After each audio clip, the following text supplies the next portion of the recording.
All right, we're live. Welcome everybody back to the Proud Masculine Wednesday evening live broadcast. And as I promised tonight, a new guest. Hold on, I have my YouTube in the background and it's echoing. Obviously, not good. Oh yeah. Anyway, as I told y'all, my guest tonight is somebody I met through the channels of the men's help space, specifically breakup and relationships. Same thing, my forte, and somebody I've come across who's arguably one of the most genuine people in this space. Genuine, out here to help men rebuild themselves, get their lives together, to be in a healthy long-term relationship. And what I mean by healthy is in a relationship, not only are you happy in that it's a reciprocal in every way, love, time, a healthy exchange in a relationship. And he has his own programs, his own coaching channel. He's got his own YouTube. He's got Instagram. But having spoken with him personally about some of my own stuff, and he really took the lead in that process. And it's somebody who I've, naturally, and I know I've talked in the very beginning of starting this live stream about how God brings people into your life exactly when you need to meet them. And if you pay attention, the answer will be revealed. And I truly believe that Paz and I's intersection is truly by divine purpose. And so with that, I'll introduce Paz Goldman. Paz Goldman, great to have you. Thank you for coming on. Thank you for inviting me. It's such a pleasure. Yeah, it's been a long time coming. I'm glad we're finally getting to To put something like this in motion. this point of our relationship. Yeah, right. Yeah. It's not moving too fast, right? It's okay. It's all No, right. no, We are healthy. I need some space. But yeah, and well, good, man. So what we're gonna do? I'm gonna warm you up here. We'll probably get some more people trickling in. This was originally supposed to be at 6:45, so we ran a few minutes behind, but that's okay. That happens a lot, and Yeah. we can have people coming in and out the stream. And look, my son Hunter, I know Oh, you nice. talked. I know I've told you about him, Yeah. and then he's an admin, and I have DT here as an admin as well. Beautiful. Yeah. Questions are welcome. Yes. Well, here's what I don't want. Mhm. I don't want you to be in the middle of something and people start firing questions. So believe me, I'm going to make time toward the end where I'm going to inform you.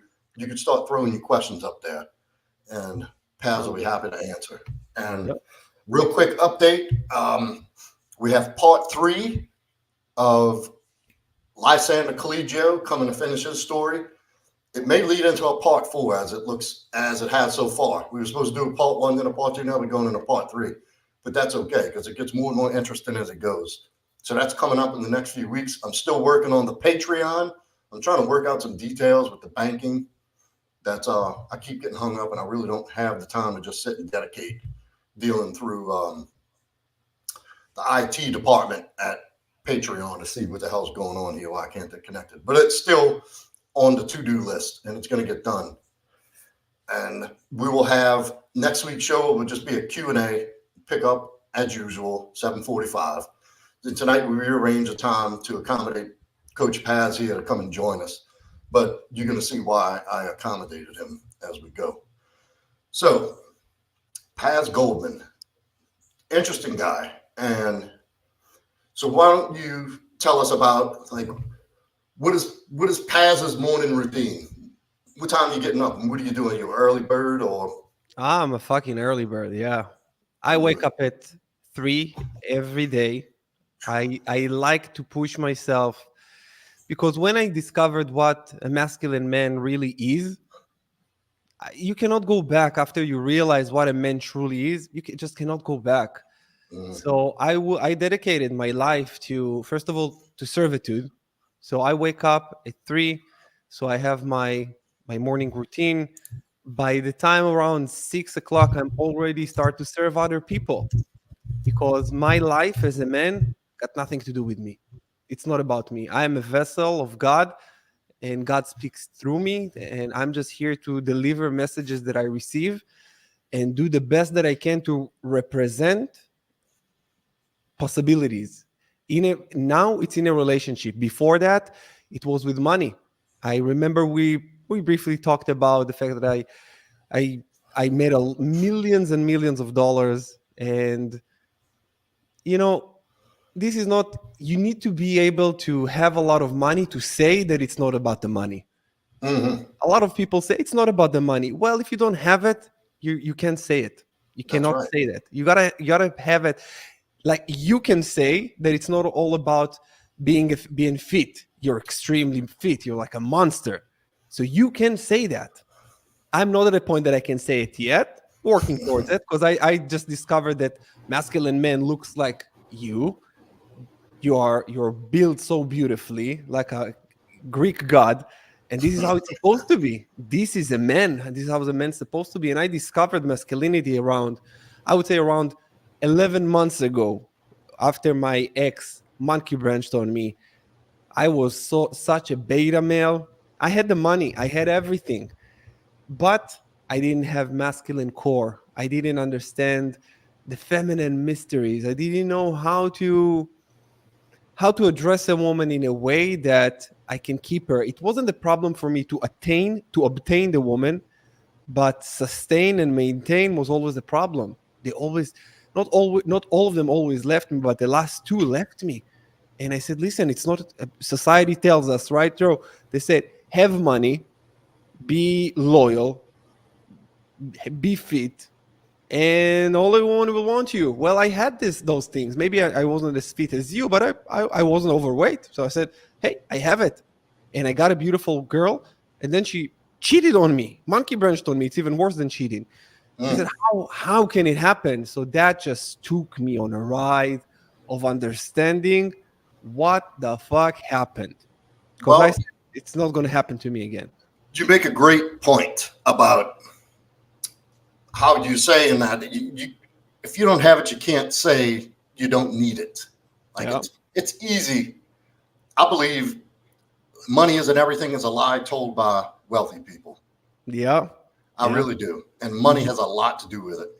But your masculinity has nothing to do with the amount of money you make. Now, with True. that being said, it does go hand in hand. Your ability to create. We're creators. We make shit happen as men. That's Hmm. part of the masculine cure is to conquer, to overcome, to Hmm. produce, Yep. to provide, right? Yeah. And um, you also made another great point about how, like I tell guys this on my channel all the time, and I've said this in one-on-one coachings, everybody I've ever dealt with. If you want to know how to get laid, that's simple. That's the easiest part of relationships is the beginning and getting laid. Yeah. Anybody, I can show anybody how to do that. Give me 6, 8 weeks just working with me.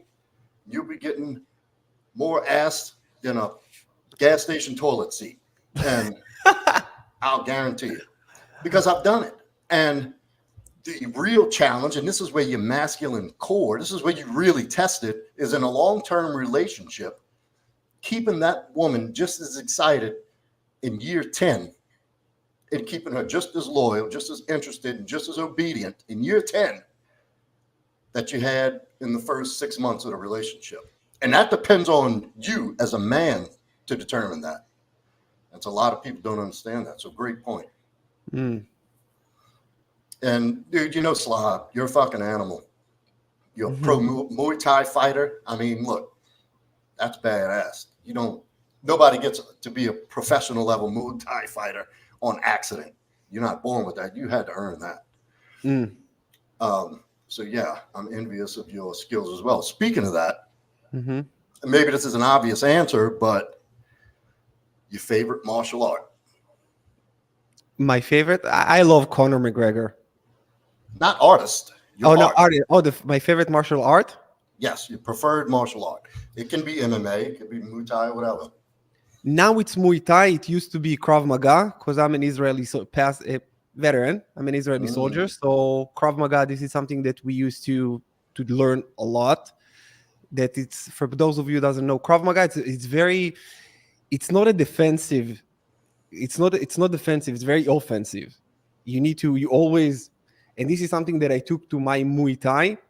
hmm. Now I am the most offensive Muay Thai fighter in Mexico Oh, because that's I awesome. always and I fight against fucking animals and I just go like I'm going to crush them and they're actually afraid by my confidence. They can crush me. They're stronger than me. They train more time than me, but my level of confidence and offense, it's something that some people are find it very very scary, and I actually like that. So yeah, Oh yeah, man. Look, I did cry for a year.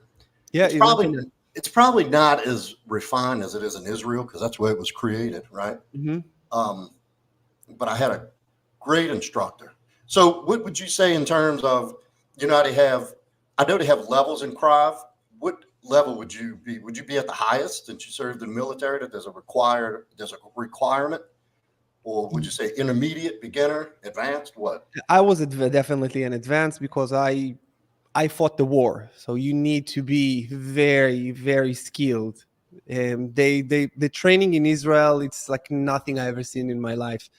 This is why when I do Muay Thai here with the guys, it's easy. It's piece of cake. When we do condition training, when we kick each other in it, sometimes I tell them, punch me in the face as hard as you can. Kick me like people kick me. I will show you some videos. People kick me in the face. Actual kick. And I said, just do it because this is just who I am as a person. I'm very extremist. When I'm going into something, I will do all that I can to master it. And this is just an attribute that this is something that I just always had growing up with, a big brother that always, he is a beast. By the way, my brother, he won the Israeli bodybuilding. He was the Israeli bodybuilding champion of 2002.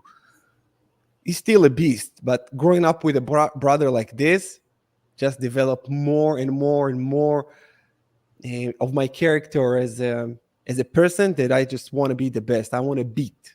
Next time you talk to your brother, you better thank him for that. I thank him for every day. Yes, because Yeah. that's definitely an attribute. Some people say I'm the same way. Like when we doing jujitsu, Yeah. I'm like, choke me the fuck out. I want to know what it feels like to pass out. Like really. Yeah. I I'm love like, it. I told my trainer, he's a world champion. I told him, knock me out. He said, listen, I will yeah. not on the face, because on the face, if he knock me out with a punch on the face, he can cause me brain damage. He said, I'm gonna knock you out I'm gonna do a liver shot. Ooh.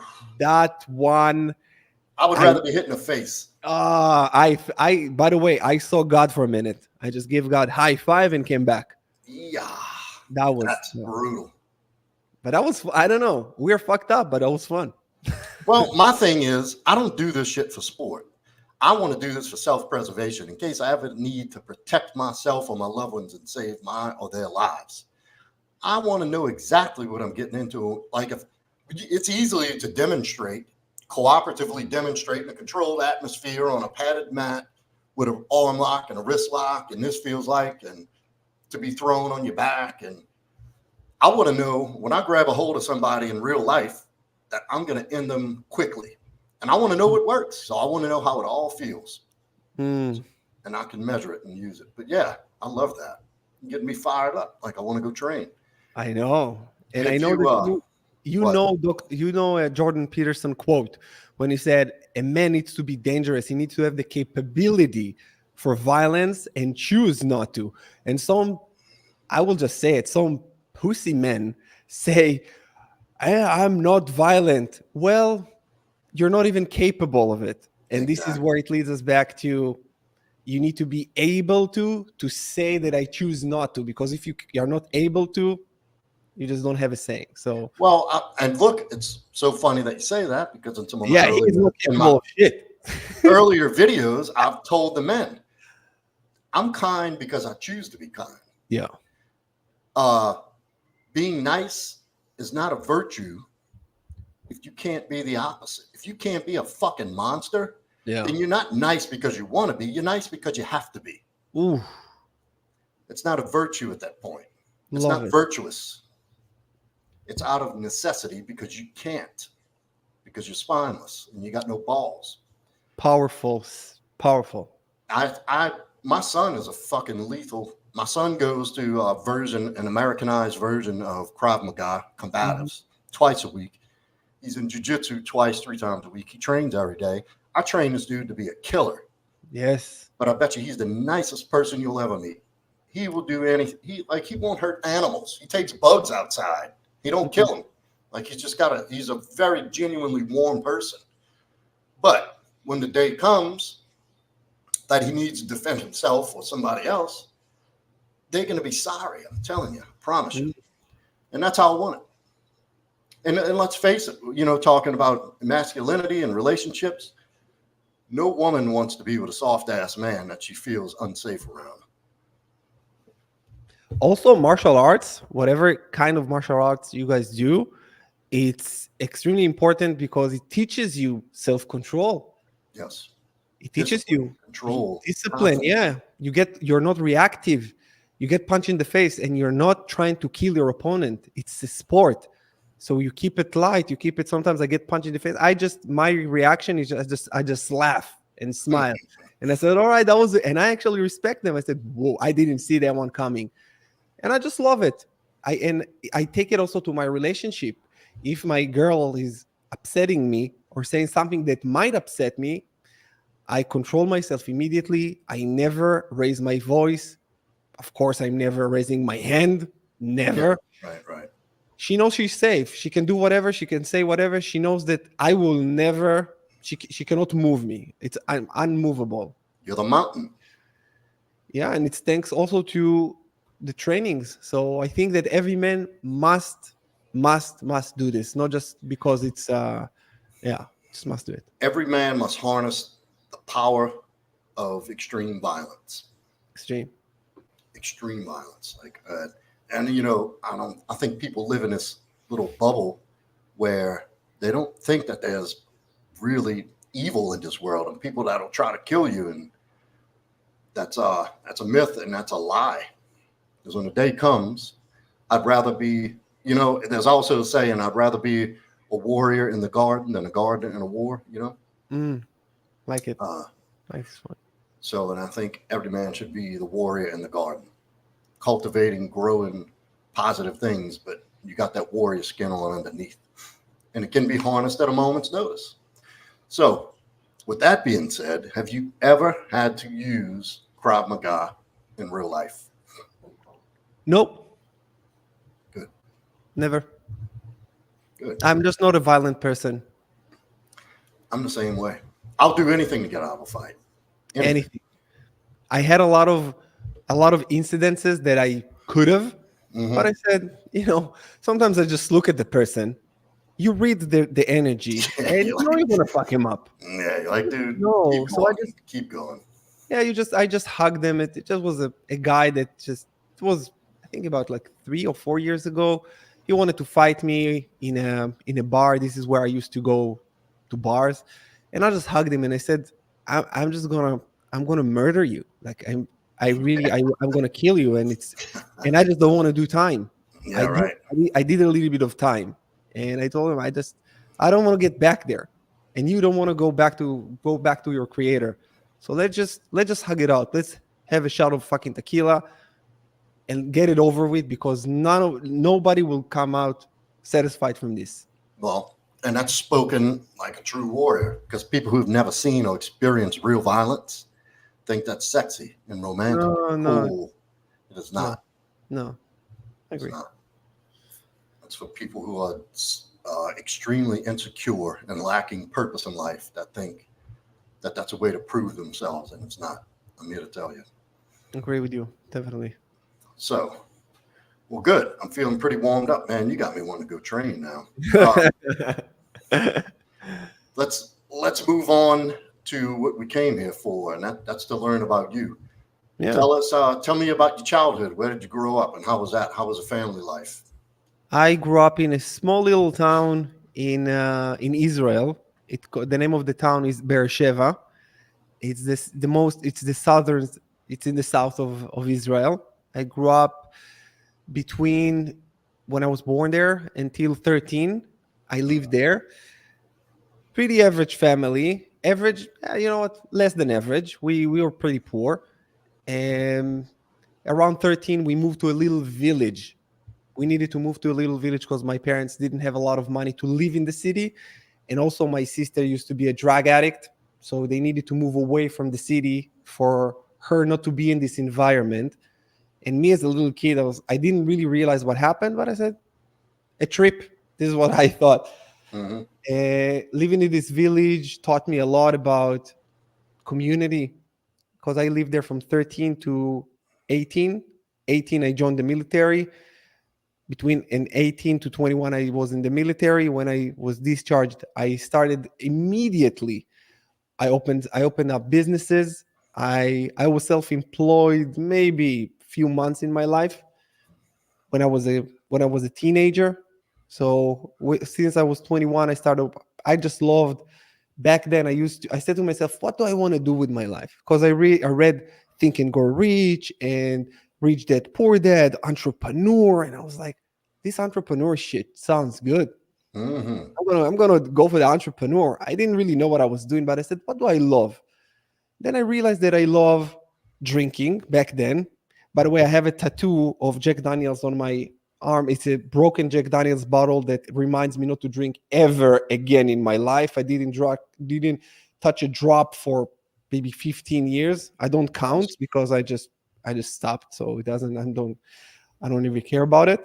So I just back then I love to drink and I just wanted girls and I love to party. And I said, what can combine all of them? It was open up a bar.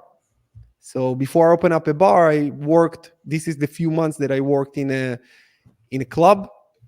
I gained some confidence, and then I opened up my own bar. This is how it started. I started from one little bar in Israel, where that was. You want to hear a little story about this one? The first one. Absolutely. That was messed up. I mean, my life is a movie. My ex, I think my X X X X X, like maybe 4 X's ago, Way back in the line. way back. She's a screenwriter and an actress. So she wrote actually a TV series about my life, and Wow. the name of the series is The Phoenix, Raising from the Ashes of Life. Because I Mm. it's interesting because my healing coaching program called The Phoenix, but I was about to say that. So this is where you got the name. yeah. So what happened there? I was after a military. It's when you go back to normal life, you need to readjust.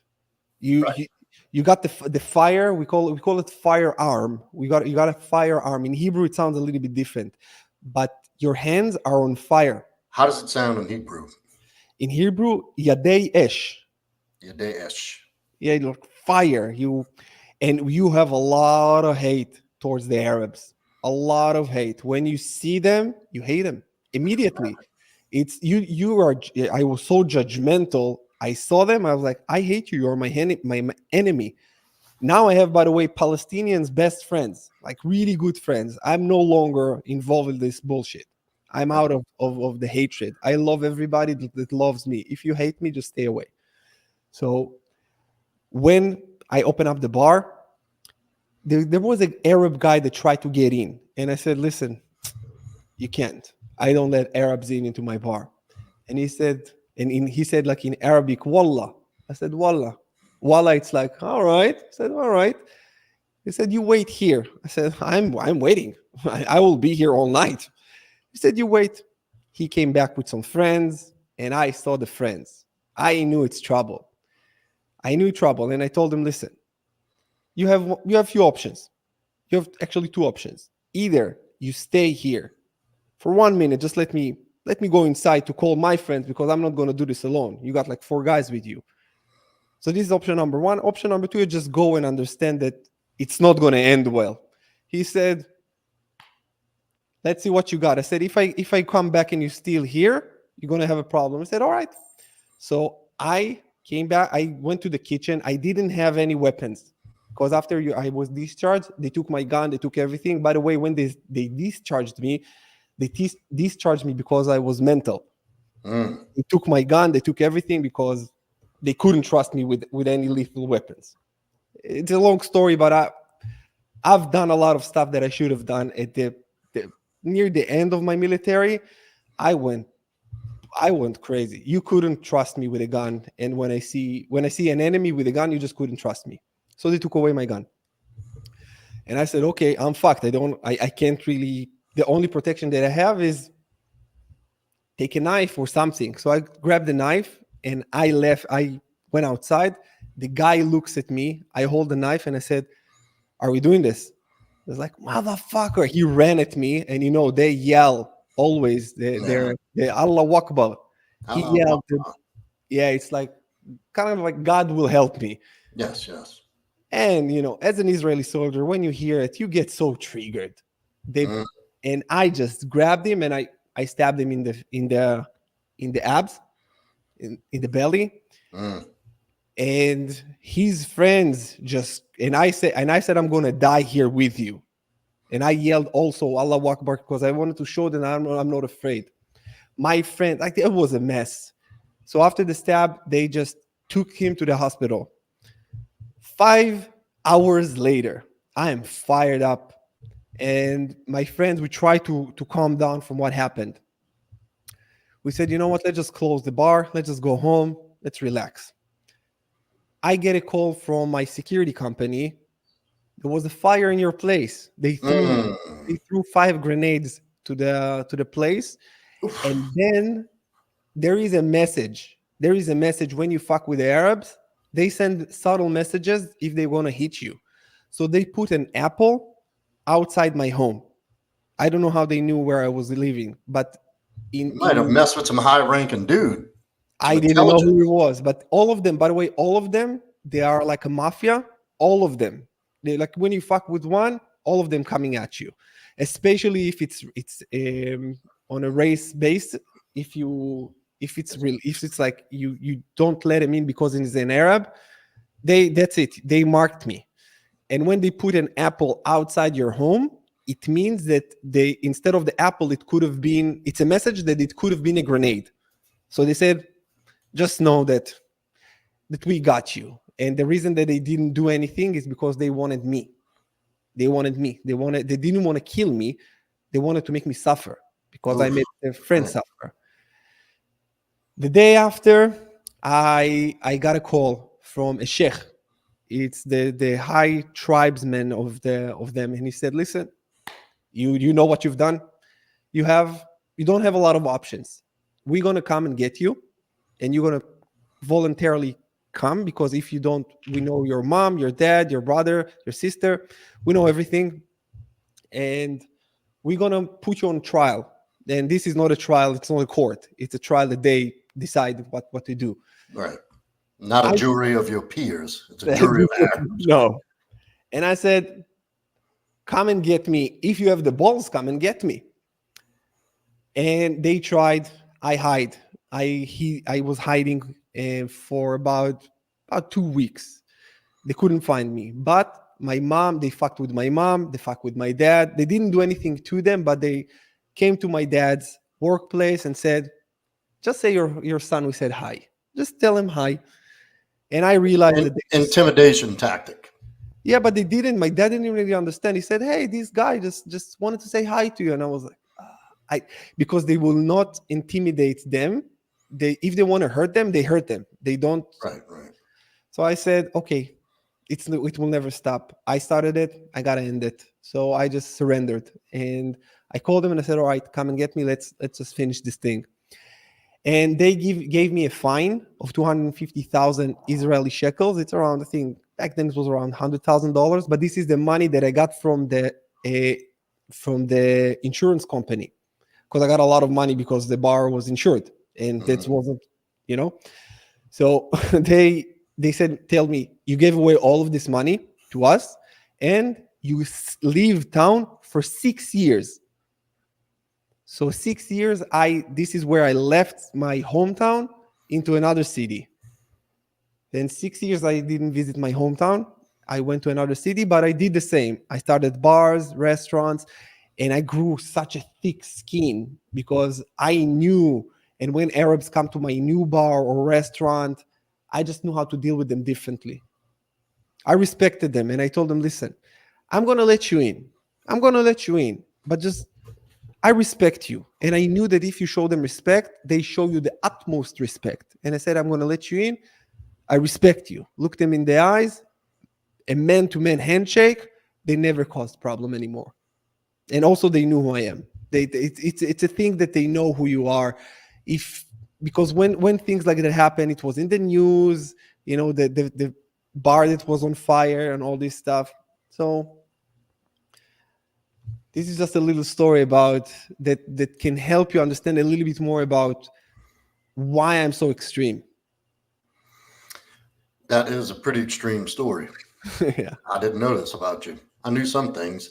I suspected you had something, and I'll tell you why another time. But Yeah. you just kind of knew. But well, that's an awesome fucking story. I'm glad you took time to tell us that. Yeah. And that I know you weren't afraid, but at some point you had to be in some kind of fear. Like Oh, you I must love. have messed with like Palestinian intelligence or some high-ranking official Hmm. to get that to garner that type of consequence and attention. Like that guy was somebody. Yeah. Yeah. And I Did you was have a? afraid. This is why I hid for 2 weeks. Mm-hmm. I couldn't. I was afraid because I know what these people are capable of, especially if you hurt one of their own. You don't. Well, You don't I do- mean, you had to be thinking like, I started this shit. Like, if they get to my sister, my brother, my mom, and my dad, like, you had to be to go put yourself out there to be the sacrifice, you know? Yeah, this is why I left town. I skipped town for 6 years. I tried to come back, but every time I came near, they knew. They They knew put tabs on immediately. you. Yeah. That's it, dude. You are a marked man. Yeah. That is insane. So they probably reported it as like a Palestinian terror attack or retaliation attack against Yeah. your bar. Yeah. And what's crazy is how you talk about, and this is something that happens in America too, that they take these young military guys, juice them up to be fucking killers, Hmm. and then try to reintroduce them into everyday society, mainstream society. It's like, okay, you got to shut your killer button off. You got to hit that switch and go back and be a productive, useful citizen. And it's not working out well for every guy. Some people are built different, you know. Some people can't turn that switch off, and a lot of bad shit's happen.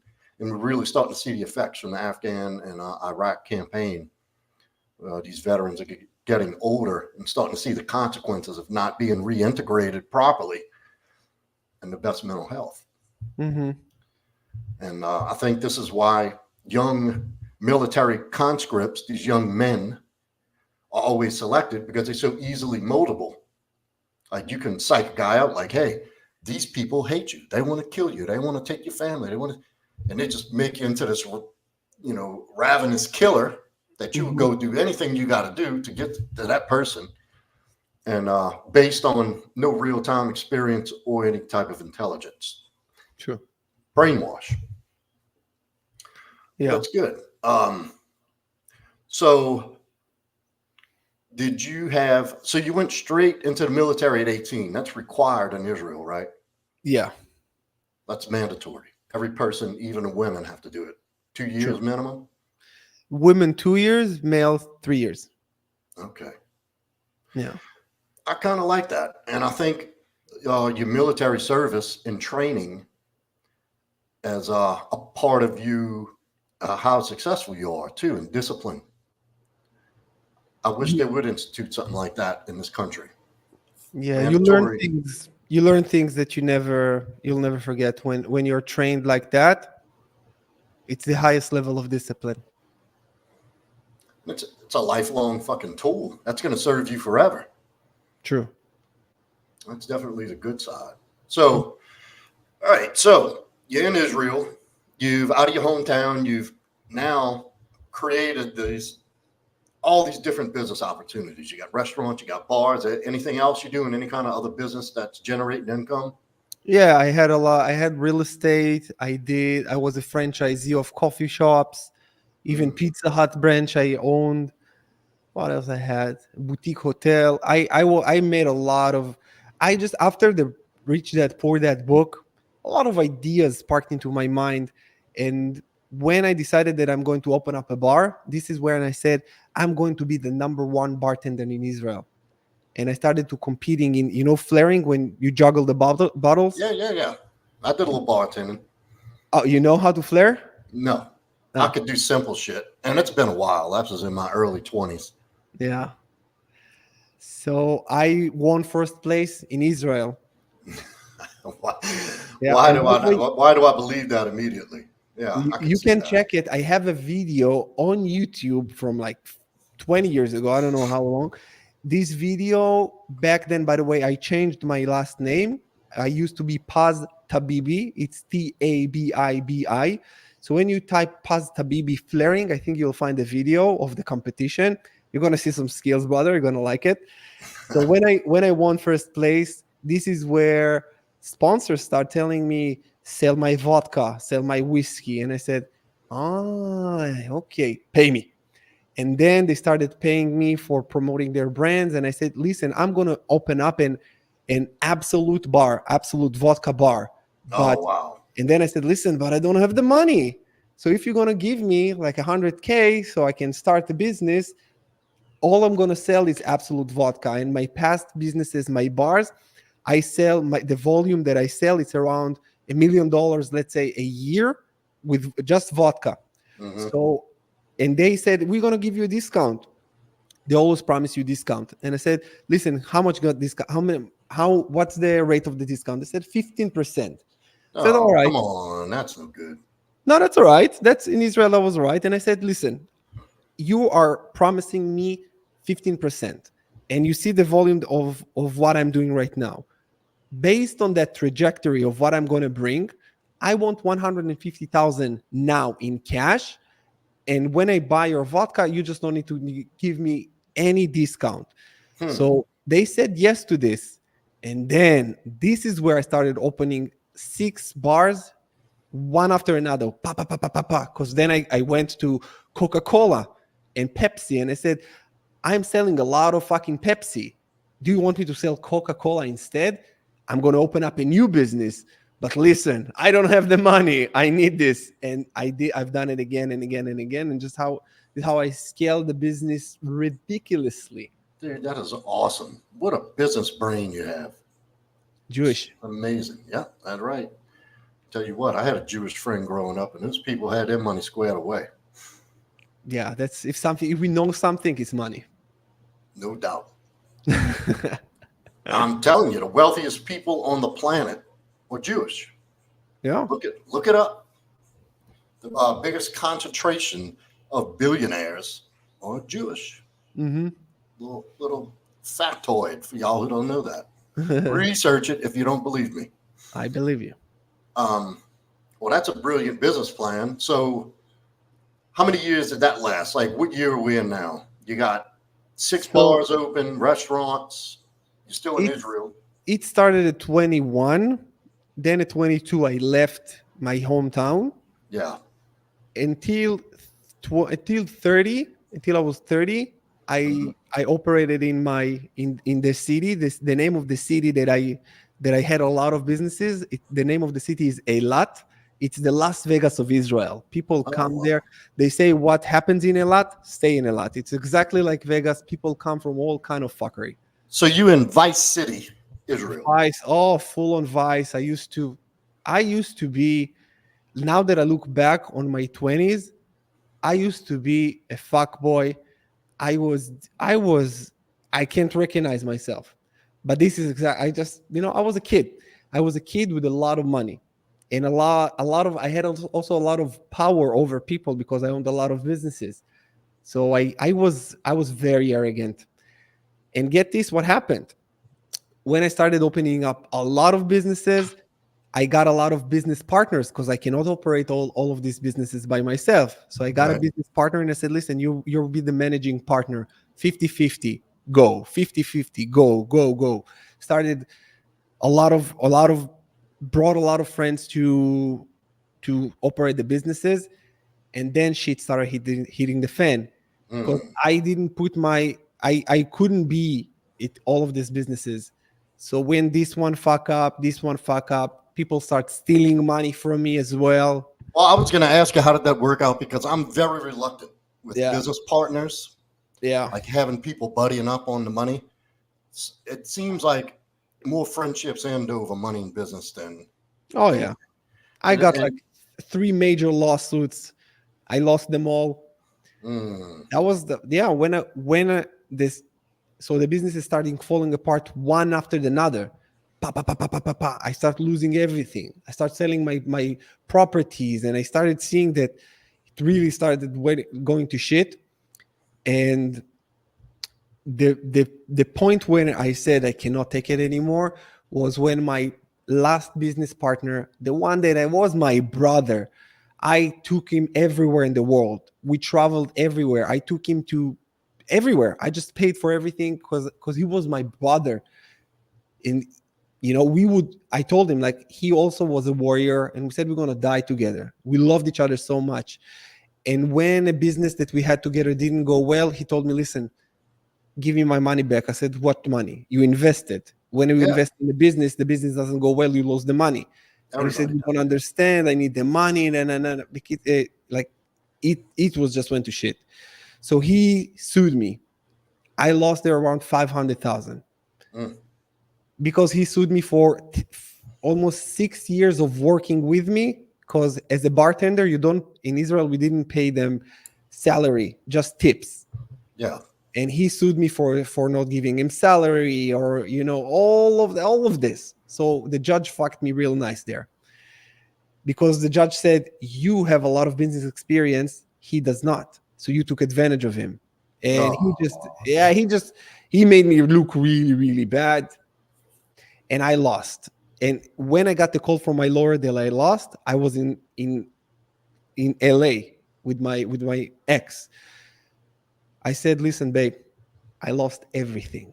I still had few properties, and I had 28 days before I get a restraining order, and I cannot leave Israel." We took a flight immediately back to Israel. I sold everything that I owned for pennies on the dollar, cars, everything, because they were about to take away everything. you just dumping it. And yeah, and we flew back to the States to start over. And this is where I started over there. I immediately started wholesaling real estate, flipping properties. Made a lot of money as well, but I had a lot of fucking karmic debt. I lost it all again. How did And that? How talk about this karmic debt? How uh, did you repay that karma? karmic debt is a bitch. Oh, I've done things that I'm not proud of. yeah, That's karmic debt is being accumulated by not being congruent with your conscience and not doing things, and just sometimes even, and I'm going to be honest, sometimes even snaking people. yeah. and No and I've judgment. done yeah I wasn't the most honest man back then. I didn't understand. I was very arrogant. I was sure that me and God are at the same level. I was really arrogant because listen, everything that I touched turned into gold. I made so much money, I didn't know what to do with it. So I became arrogant. I got all the beautiful women I got everything that I wanted. And instead of building a good character, my character is being built from the hardships, from the times when I came here to Mexico and I was homeless here. This is where I build the character of the man that I am today. And Yes, and this is how I paid my karmic debt, by being on the street and by serving people pennies on the dollar.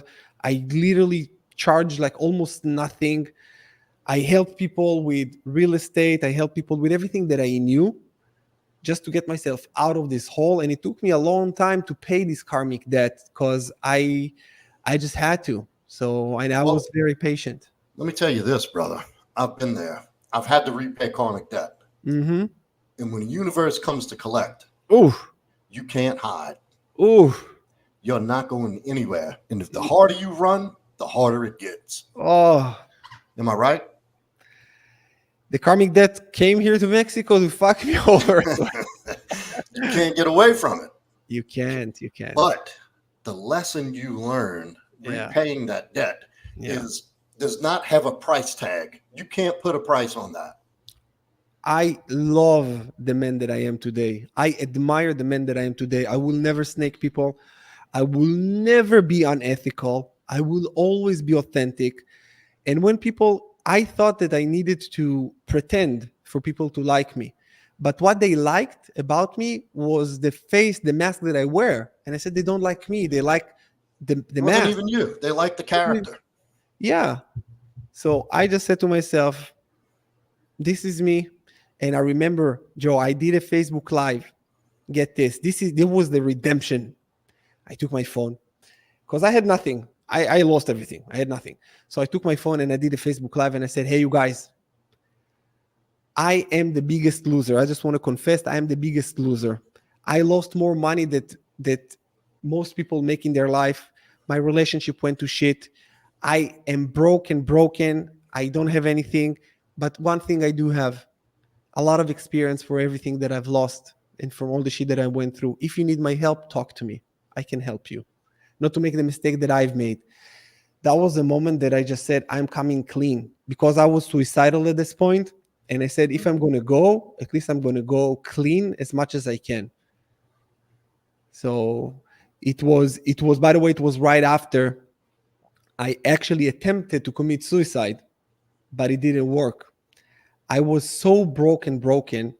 And I remember going in Playa del Carmen, the back streets in Playa del Carmen, where I didn't have any place to live. I said to myself, that's it. That's it. And I said, God, send me a sign. And I was in a place that here in Mexico, they have hooks on the ceiling everywhere because they have hammocks. Hmm. So I said, God, give me a sign. And I look down and I see a hook, a rope in a shape of in a shape of a loop. And I said, hang yourself. Because I was really broken. My ex left me. Like everything just was. Everything was taken away, and also my family almost disowned me because they invested a lot of money in my company and I lost their money. It was people just didn't trust me also because I lost their money. I had a real estate investment company and I just lost it. I made a lot of bad decisions that just led there because people invested in me because they saw my lifestyle and said, I want this. And I said, listen, it's a risk. I said it's a risk. It's a risky. We are going to, it's a kind of like it was kind of like an investment group where it was a very high risk. Long story short, we lost it. By the way, I lost 14 million when people just lost a little bit less, but it doesn't really matter. Yeah. So I said, just hang yourself. And the minute that I'm putting the rope and I putting it in the loop, and I said, okay, I'm going to hang myself now. In my family, we had few suicides, and I said, you know what? I have to let my mom know because every time somebody in my family killed themselves, not my immediate family, my uncles. So it was a part the all the time, like the parents and the family didn't know what the fuck happened. And I said, I'm going to record a video to explain why. So I took my phone and I recorded and I said, Mom, this is why, this is why I've done this. I actually explained to her why. Hmm. And I was about to send it to her. When I was about to send it to her, she called me and she's gasping. She's gasping. She said, Paz, I just want to call to say I love you. And I said, Mom, what happened? Because she was gasping. I was like, what happened? She felt me. And I couldn't really understand why she was crying like this. Then she said, I just wanted to say I love you. So we talked a little bit and she said, it's going to be okay. I know that you're going through a lot. She just wanted to say it's okay because she lost a lot of money. And because she lost the money with me, she was on a wheelchair because she went to a doctor and she couldn't afford a good doctor. She went to a shitty doctor and she lost the ability to walk. Mm. And I felt really guilty. It just hit me so much. I took so much guilt.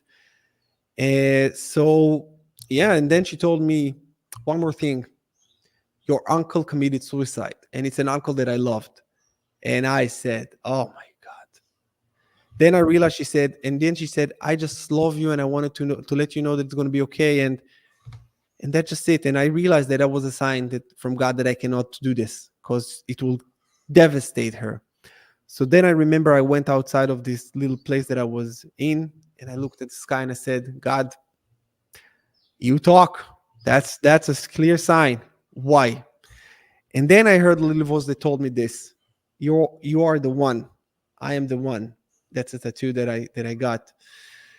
And I said, what do you mean I'm the one? It's like, what is this? I don't know if I was delusional because I didn't eat or I took some pills. And I said, you know what? And then I heard another little voice that said, teach them. Teach them what you know. So this is after this, I did the video of I'm the biggest loser because I said I have nothing right now. And then people start reaching out to me little by little, tell me, listen, can you help me with this, with my real estate? Can you give me advice on this, on that? And then I just started the business around it, helping people. At the beginning, I helped people with real estate because I was very, very well known in the real estate department. And then I went into more mindset and business, and I scaled the business to a lot of money. I had a lot of coaches. I had a lot of people working with me. Then I started to become desensitized for the money and I just wanted to help more. And then, long story short, I had my breakup. My ex cheated on me. This is where I just took a really massive hit and I understood that this is my purpose, to help people heal and to help men become men. Now I'm writing a book, How to Become the 1% Man, a man who have money, masculinity, integrity, and he's full stacked man. So he's got his physique together. He's got everything. So this is what I'm working on now because I feel that based on what you heard, I went through a thing or two, and I think that I'm pretty qualified to teach this right now. Absolutely. Yeah. Absolutely, dude. And from the very first time we spoke, I don't know if you remember that message I sent you after we talked. And I said, you truly are an angel on earth. I remember. And I meant that. I meant that with every ounce of me. That I truly meant that. Like, I noticed there was something different, something special, something elevated. Like, your story tells it all. The chosen ones don't get the easy path. So hard. You just don't, because you can't. How are you going to be any good to anybody if you've never been tried and tested and made it? What can you really tell the next person to do if you haven't done it? Because you see a lot of this on the internet. A lot of these posers who take fake pictures with the Lamborghinis and, you know, 7 things to get her to bed on the first date and, all this dumb shit. These masculinity coaches that have never fucking barely tripped on a rock and skinned their knee in their life, let alone had something try them at their core to the point where they were like about to commit suicide and got interrupted by God, where God's hand came into their life immediately to put a stop to that. And I believe that's where God takes us, takes guys like you, takes guys like me to that brink. And when it's time, he's like, no, not yet. You just needed to experience this. Now you can go be of use to the world. I truly believe that. Yeah, I agree. And I'm still getting tested, still have a lot of things that I'm going through. You But always I will. just, yeah, but I just know, I look at it and I was like, listen, I died long time ago.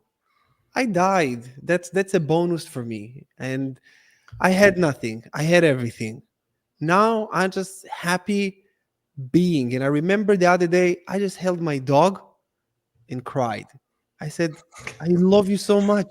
I said, I don't need anything. I need me and you. I love you so much. And I was so grateful for just my dog. I said, I don't need anything. And I start to find peace and happiness and love with the simplest things. Also, when I go to the gym, I'm so grateful to be able to do that.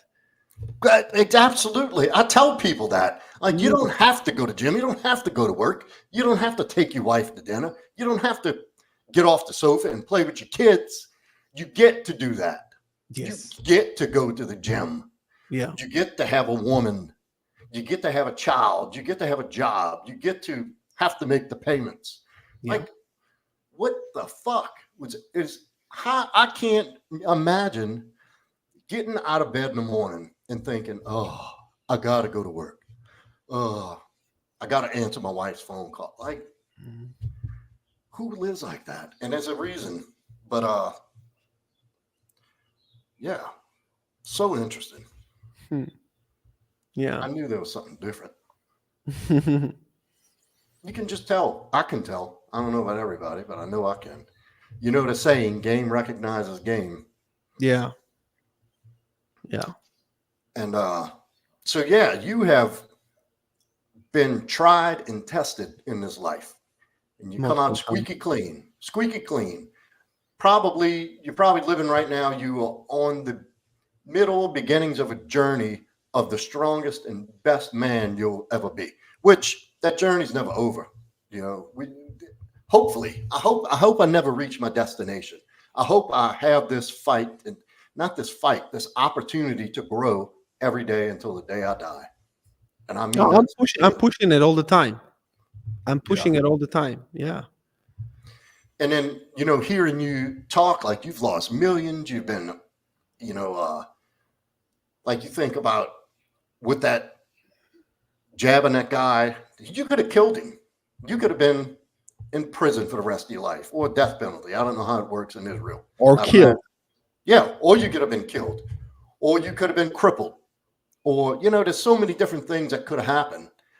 And then you've been to the highest highs, financially, like you've led the hedonistic life. You probably touched the top, the Mount Himalaya of hedonism with the women, the money, the cars, the drugs, the drink, the shallow friends and the recognition you get from being an asshole that Yeah. people give the attention and the arrogance. You got to experience that. God took you to the top of the mountain and just kicked you right the fuck off and let Ooh. you land flat on your face. So, and you've rebuilt it.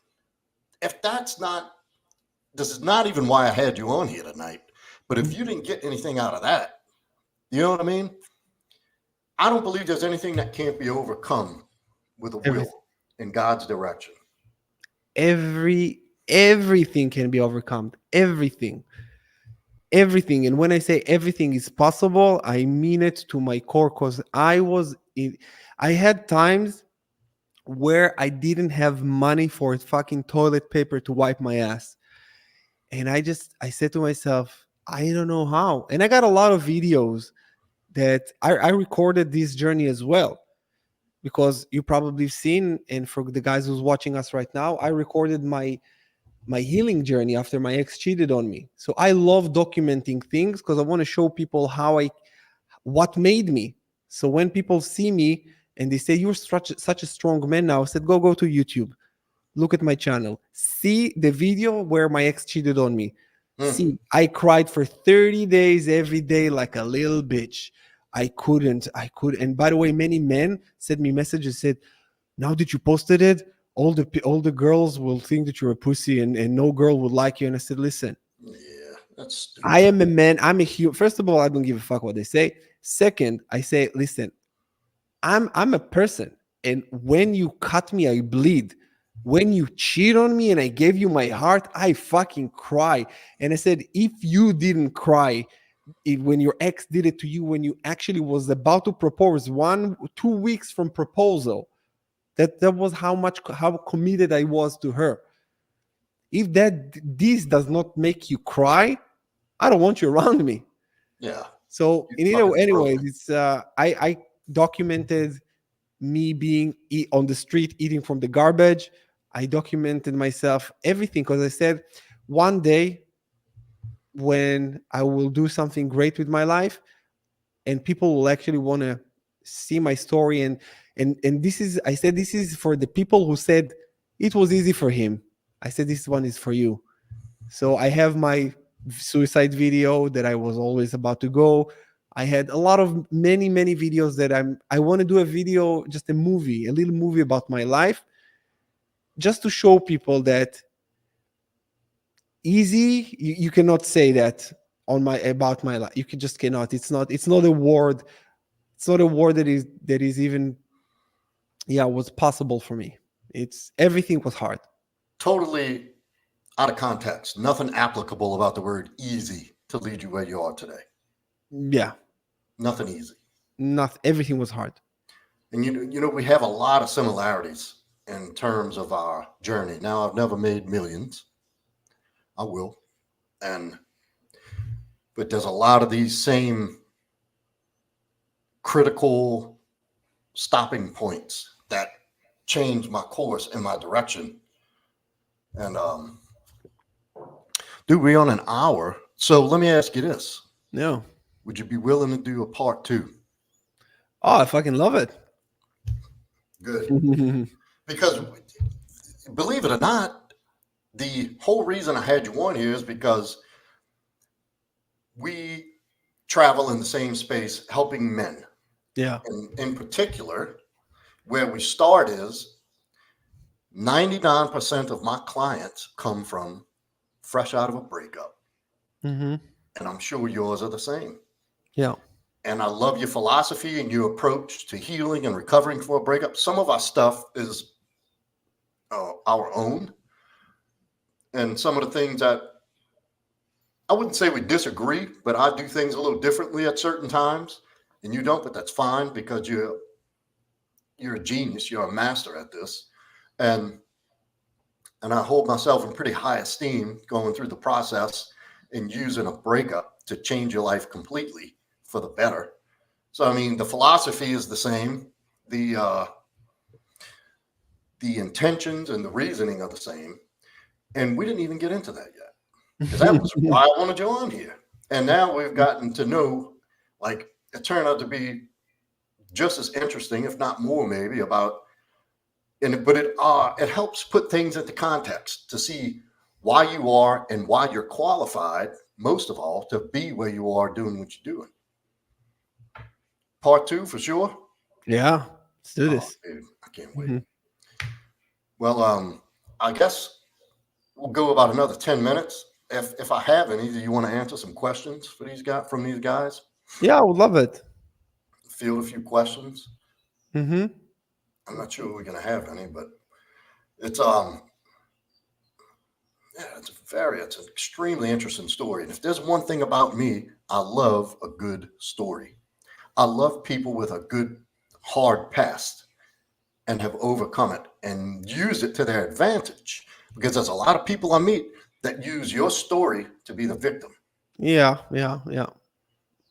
And that burns me up. I remember my brother, God bless him, I love this guy, but he told me he opened up a business too. Mm-hmm. When he was around 22, and then the business didn't really go well. He closed it down, and he's now 9 to 5. This is what he's doing still. And I remember when his business went under and when mine went under, I opened up a new one. He said, your business failed. Why you open up a new one? And I said, what else do I have to do? And he said, no, but you failed. I said, yeah, so? Even back then, I just didn't have this mindset of quitting, because I said it's either this or I'm going back to work for someone. It just didn't register well in my mind to work for someone else. And I thank Robert Kiyosaki for Rich Dad Poor Dad. That's really, really, really good. What's it? Dating single moms, pros and cons. If you are, so let's address this question, single mom. So I would say if you are a single man, not divorced or not married, if you don't have kids, single mom. I don't know. I like, but it really depends on what is your situation, DT. Right? It depends on your situation. I'll give you my perspective. Yeah, for sure. A single mom and a single dad are animal, horses of different colors. Yeah. A single parent, that's not across the board broad. You can't put a single mom and a single dad on the same scale. It's different. And what does help is if you are a parent or out of a divorce and you have similarly aged children. See, here's a few conditions that's an absolute must if you choose to date single moms. A, that they have children along the same age. Sex of the child doesn't matter, male or female. Yep. B, if their relationship with the ex or the parent, the baby daddy or the ex-husband is amicable, where they've split on semi-cordial terms, and there's no drama, there's no static, there's no baby mama and baby daddy drama going on. That and that you both have an understanding, and you need to have a conversation about this, is that I have my child, you have yours, but there must be time where it's just you and I. And if she can get on, and if you have the same parenting style, if she lets her kids run wild and do shit and curse and they don't go to sleep on time and they don't take baths and she never corrects them, and you're very disciplined and structured with your child, it'll never work. I mean, you got to be at least close in your parenting style and what a good parent looks like. You have to be on the same page there. And look, it sounds like a lot of stuff, but any one of those things that are off, it'll ruin your relationship. You'll both wind up just resenting each other. I'm telling you, you'll start resenting the kid. You'll start resenting the woman. It's not going to work out. And what happens is, by default, you spending time with this woman's kids, whether you like it or not, you're going to start developing into a father figure, which is going to have you emotionally attached to these children. And when it ends, it's going to be twice as hard. It's not only going to be harder for you to move past because you got to let go of the attachment of the kids. You're going to damage the kids, and you're going to fuck those kids up in one way or another. Now, that's not your responsibility, but this is why I'm telling you now. So that's my criteria. If you decide to date single mom, if you're younger, you're single, no kids, don't date single moms, because you will always be second. Like it or not, you will always be at the bottom of the totem pole. That kid's needs will always come first. You will be playing second fiddle. But you're still going to have to deal with the responsibilities of being a parent. But you're going to have your hands tied. You're not going to have any authority and say so in this kid's life. You have the potential to be in a sticky situation with the ex or the baby daddy. The juice is not worth the squeeze in that department. There's plenty of single women out there who don't have children. And from my experience and what I've seen, you raising somebody else's child, that's another man's seed. It's not going to fit well. It's just not. That was graphic. You are. That little fucker just swam out his daddy's nuts. Now you raising him, you paying for him, you putting up with his shit or her shit, and you have zero authority. And then if you try to assert your authority, the woman's going to hate you for it, and it's not going to work out. So I'm going to tell you, get way ahead of that. Dodge that bullet before it's even shot out of that gun. Do not date a single mom if that's who you are, young and single. Even if you're a single dad, a man who parents his child alone is different than a woman parenting children, especially a mom with little boys. But I mean, the statistics prove it. Like you look at the incarceration, mental health, academic. What is that? I'm looking for the word.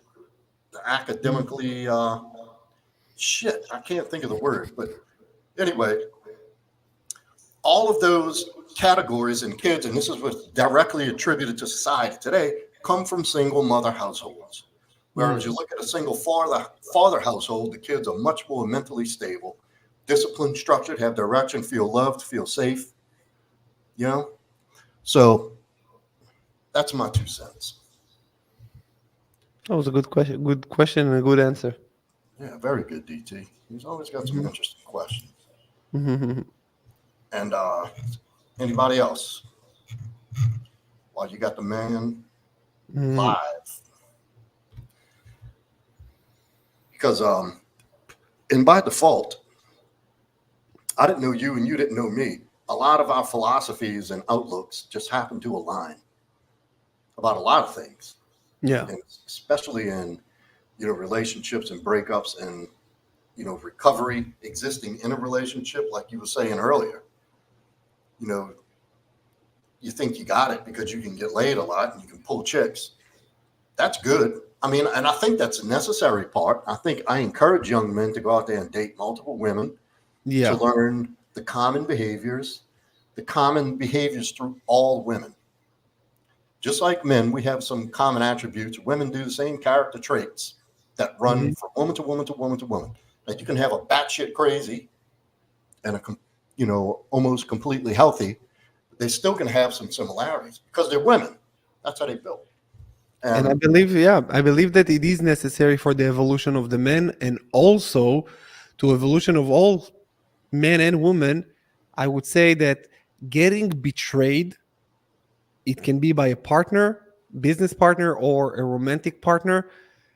I think that this teaches you a lot. oh This yeah, pain of being betrayed, whether it's business or relationship, man, oh man, I've learned so people turned on me so many times in my life.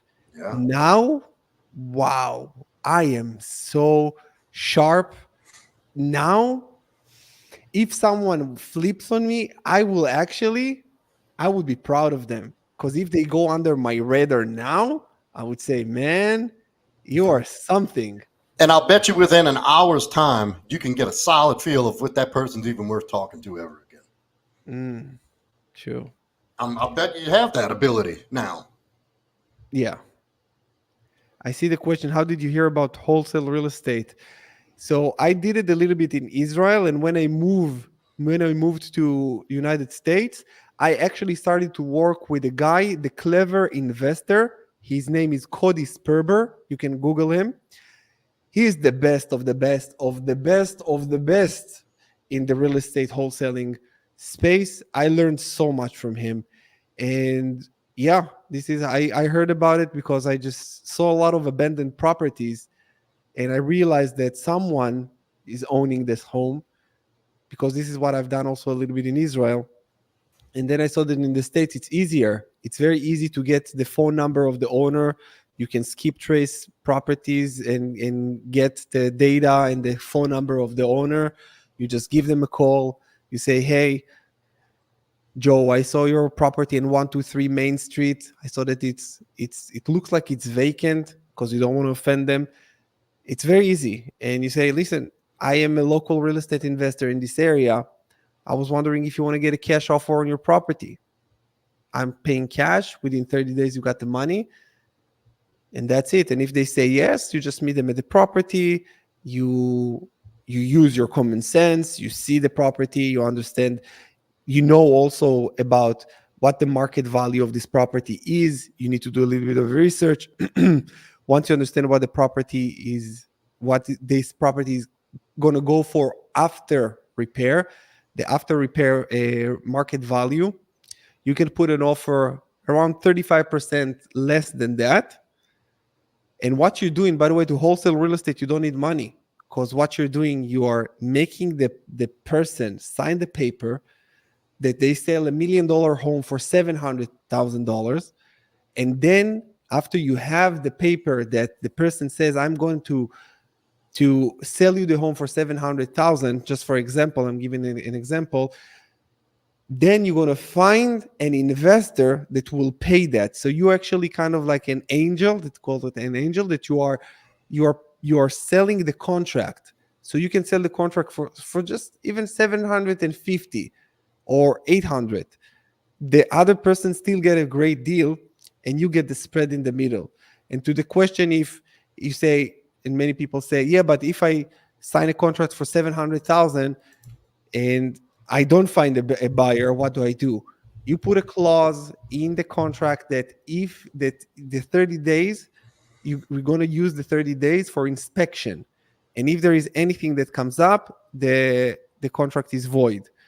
And if you don't find a buyer, someone that takes it, you said, listen, there is a foundation issues. You just make something up. It doesn't really matter if you put the clause in. So it's really, actually, it's that simple.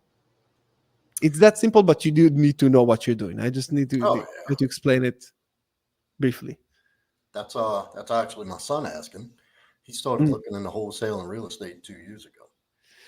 So check out Cody Sperber, get his course. I this guy is so amazing. I'm grateful for him because he made me a lot of money, and I learned from him.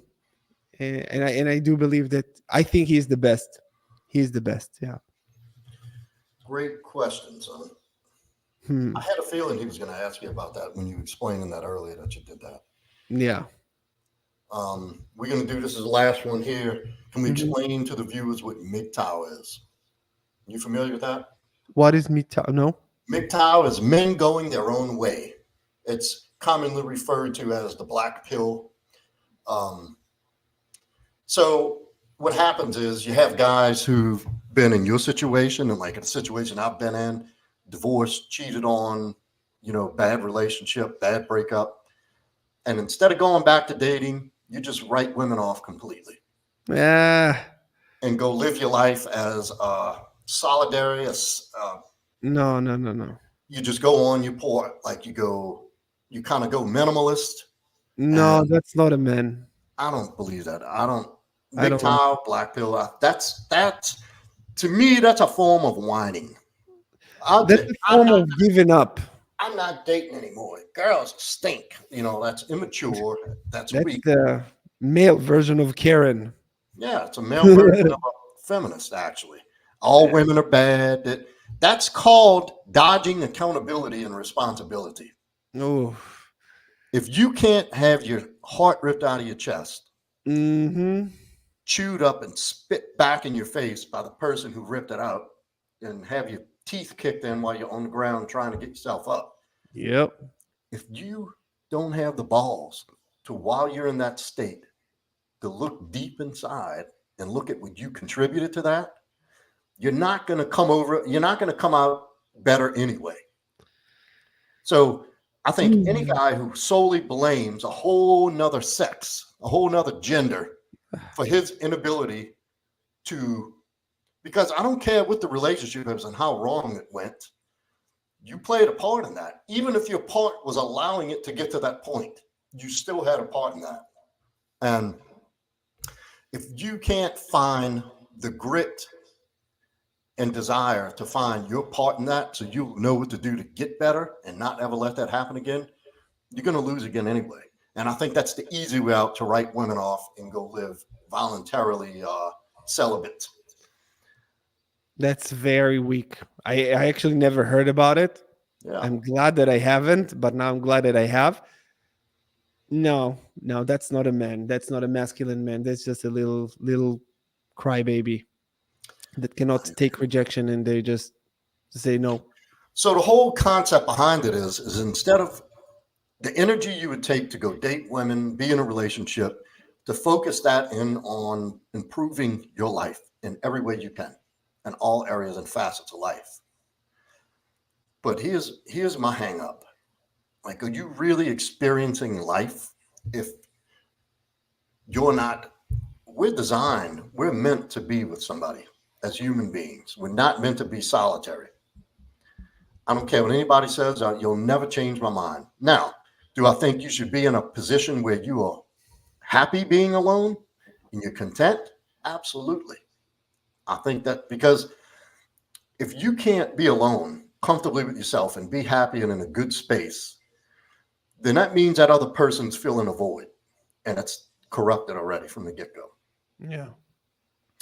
But to say that you having a romantic love interest into your life that you lead that you're involved in, that you get to be open to and expose yourself to, that's part of life. That's part of being a man in this life.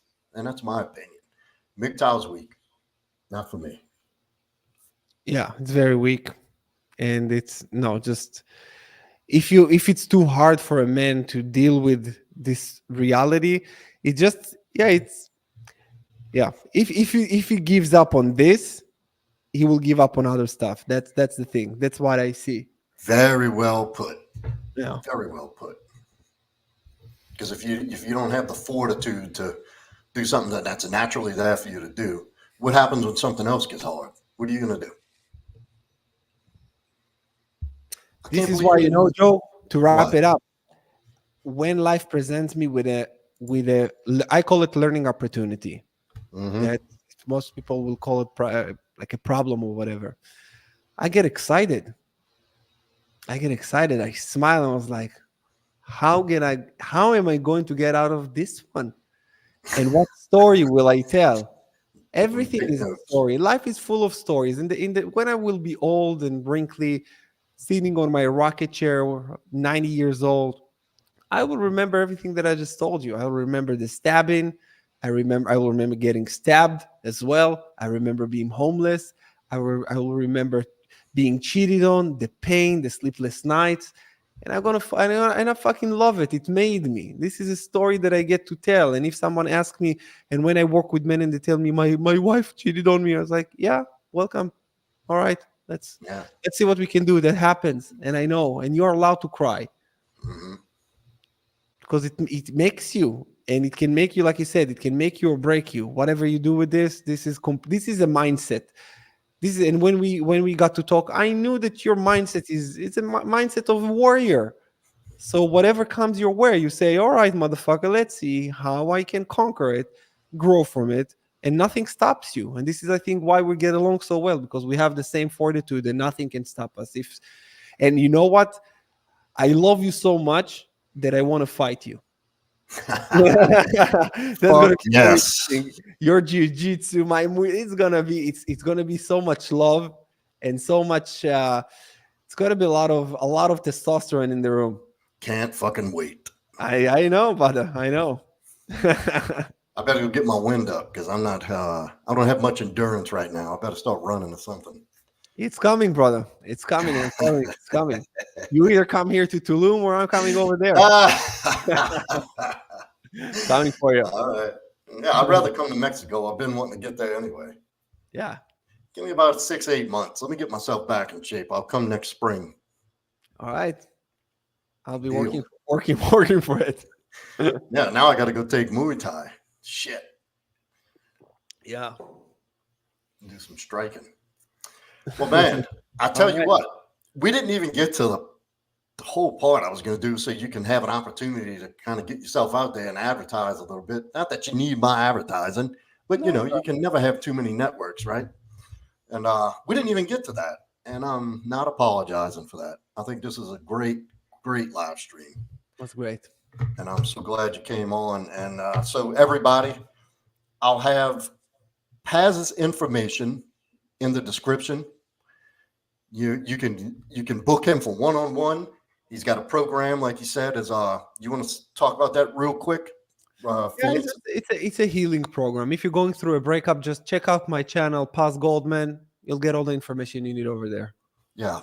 Yeah. So we'll have all his information in the description, and give him a follow on Instagram, subscribe to his YouTube, and is another lifeline through this process. And there's one thing that I recommend every guy, dude. I do this about every show. I mention this at some point. Hire a coach to get you through your hard times. Somebody who's been there and somebody who's come out the other end successful, like Paz, like me. Yeah. There's a lot of phonies out there, but and also if you haven't yet, hit the like, subscribe, leave a comment, give me a thumbs up, give me something, help me out in that algorithm. This is your interactions in your subscriptions and your comments and your likes is what boosts channels, is what grows channels and gives it more and more exposure. That's a way you can help me for now. And I appreciate everybody coming in, especially you, Paz. That was amazing. Thank you. Before we get off, tonight to go finish up our nights, you and I are going to schedule part 2. Oh, definitely. Yeah. Love it. So with that, everybody, have a good night. Thank you for tuning in, and I'll see Night. y'all on the next one. Thank you, brother.